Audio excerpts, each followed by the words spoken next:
Just to check, first of all, how is Giovanni Leone? What's the prognosis there? And on the flip side of the disappointment for him, does it also open up a place in the Champions League squad for Federico Chiesa now? Yeah, the last thing is true. And the first thing, he's not in a good place, of course, because he tore his ACL, which means that he will be out for around a year. So, being so young, coming to a new country, playing so well in your first game, it's very hard to take the positive side. No, there's never a positive side, but yeah, you always try to look at a positive side, and that is that he's still so young, so that he has so many years still to go after he recovers from a terrible injury like that. How much of a blow is it for you? I know you're talking about the human being there, but also squad-wise, because you face Crystal Palace this weekend, and I suppose with Mark Gay lining up in their side, there might be a sense of what might have been given what happened on transfer deadline day. Yeah, but I don't think 2 or 3 days before, 1 day before we play them to talk about that again. He's a Crystal Palace player, and he's been very important for them as long as he's there. So we have to prepare for Crystal Palace, who are a very good team. I think they haven't lost 17 games in a row now, and he's part of that team. So difficult team to beat, but we are also a difficult team to beat, as we've shown when we played against each other, because we've beaten them once with 1-0 and twice it was a draw. And we have more than enough options to replace, if needed, a player at the centre-back position, because of course we've got Virgil, Joe and Ibu, and other options if needed. Is Alexander Isak ready to start now, obviously thinking with no Hugo Ekitike in particular? Yeah, he's able to make minutes again. I still feel 90 is... Depends also on the pace and the intensity of the game, but that might be a bit too much. But not only that, also for the long term, so you can't give a player maybe one, I would call stupid hit, to bring him to 90, and then his body is completely... You brought him too far over the line, so I don't think it's smart to play him 90 yet. But he's further into his pre-season now, and normally after 2 or 3 weeks in pre-season, players go to 60, 70 minutes, and in some clubs they even bring them to 90. But if you look at our pre-season, we mainly bring them to 60 to 70 minutes then. Just check on Hugo as well, because there's been a report that you've been disciplined over his sending off the other night. Has he been fined or anything like that? No, if discipline means that I spoke to him, then it's discipline, but I don't think that is disciplined. So discipline means a fine, and that he didn't get. So it wasn't very smart what he did. What he recognized himself immediately, straight away. So he said sorry straight away to his teammates. And he's young. Players of all ages do make mistakes, and that's what he did in this situation as well. But we all make mistakes, and you're allowed at this club to make a mistake without immediately getting fines or these kind of things. He's a fantastic human being. I think if you talk to all the staff members and you would ask them a top 3 of the warmest persons and the most polite persons, I think he's in every staff member's top 3. So even if he wasn't a person like this, he was able to make a mistake, but wasn't smart. It hurt. It didn't hurt us Tuesday evening. It might hurt us a bit more tomorrow. The positive thing is that Federico Chiesa showed that he is he's showing himself at the moment. So it's also a chance for him now to be in the bench, and maybe he kept playing minutes with Hugo not being there. Hello, Arne. Your next point that you pick up will be your 100th Premier League points for Liverpool. If you do in the next 4 games, you'll be the fastest in club history to have done that in your first whatever matches. So what do you think that maybe you've learnt over the previous 99 points here at the club? What did I learn? I think a lot. This has nothing to do with your question, but one of my frustrations is that I don't know if it's the same in England, by the way, but we as managers, we have to get points to keep having our badge. Is that the way you say it? So to stay a manager in Holland, you need every 3 years you need to do some schooling. Schooling, is that the right word? Education, yeah, to stay manager. I find this ridiculous because I learn every single day, I improve every single day. I don't need to go to a course to learn if you are working. So I don't know if it's the same in England, but every 3 years we need to do this. Otherwise, you cannot stay. Yeah. But if you've done it, do you need to every time? Educate, refreshing courses. Yeah. Now, for me, every day is a refreshing course. So I'm a bit surprised that we need to do this. So yeah, I've learned a lot, but not only here at Feyenoord and at AZ Alkmaar as well. I cannot come up with one specific thing, maybe what I've learned. But if you have to make every single day 10, 15, 20 choices, not all of them are good. Definitely not.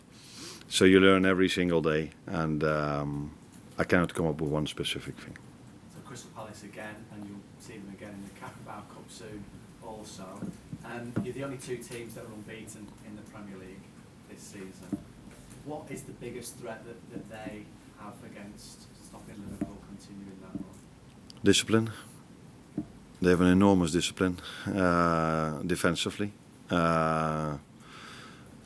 10 outfield players plus a goalkeeper that work so hard to prevent the other team from scoring. And we saw this also in the Charity Shield. Even the moments when we were up, they could still be very disciplined and calm in their own half, in their mid to low block. And we saw this during the week when we played Southampton, who were disciplined against us. How hard it is to play through them. So and apart from that, but that's for every team in the Premier League. They have some individual quality, some individual players who are a big threat offensively. Mateta is one of them. Sar, who wasn't available last week but might be available this week again, was really good against us in the Charity Shield. 2 midfielders that know how to play. Yeah, and good centre back. So good wing backs. So a good team, but that is what I would say every Premier League team has. But what maybe stands out for me with them is their discipline in their defensive work. Thank you. Hi Arne, you're looking to keep your perfect start to the Premier League season intact. Has it taken even you by surprise, and what do you put it down to?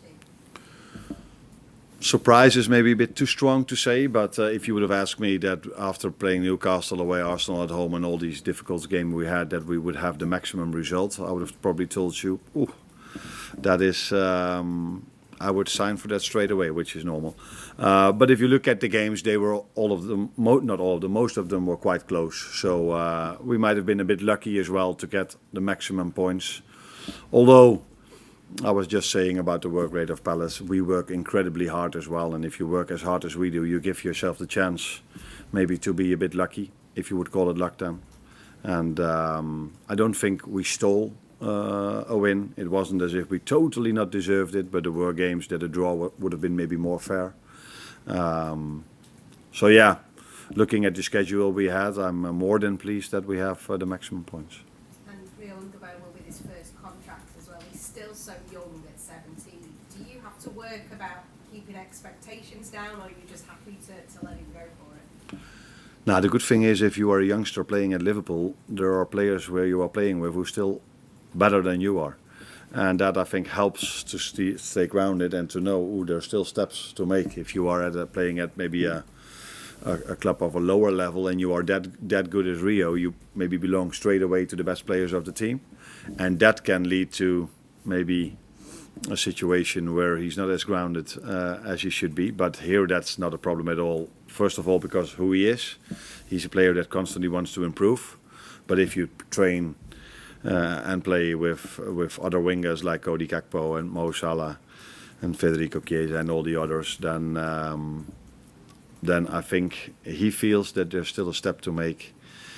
First of all, to get to their level, and if he is at their level, then it's about being as consistent as these players are. And that is the most difficult thing. Become really good is something a lot of players maybe can do, but become consistently really good is what why the top players stand out.